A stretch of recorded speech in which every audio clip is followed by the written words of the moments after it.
Ezekiel chapter 10. Then I looked, and behold, in the firmament that was above the head of the cherubims, there appeared over them as it were a sapphire stone, as the appearance of the likeness of a throne. And he spake unto the man clothed with linen, and said, Go in between the wheels, even under the cherub, and fill your hand with coals of fire from between the cherubims, and scatter them over the city. And he went in my sight.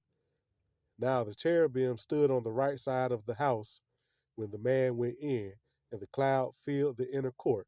Then the glory of the Lord went up from the cherub and stood over the threshold of the house. And the house was filled with the cloud, and the court was full of the brightness of the Lord's glory. And the sound of the cherubim's wings was heard even to the outer court, as the voice of the Almighty God when he speaks.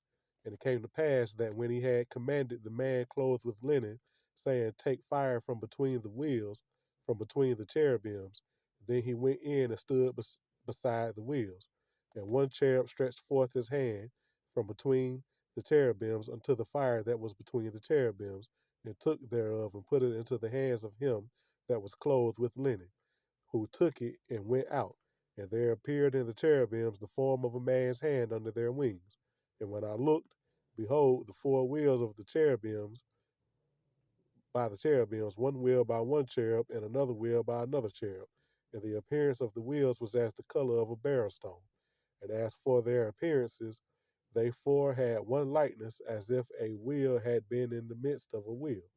When they went upon their four sides. They turned not as they went, but to the place wherever the head looked, they followed it. They turned not as they went. And their whole body, and their backs, and their hands, and their wings, and the wheels were full of eyes round about, even the wheels that they four had. As for the wheels, it was cried unto them in my hearing, O wheel. And every one had four faces.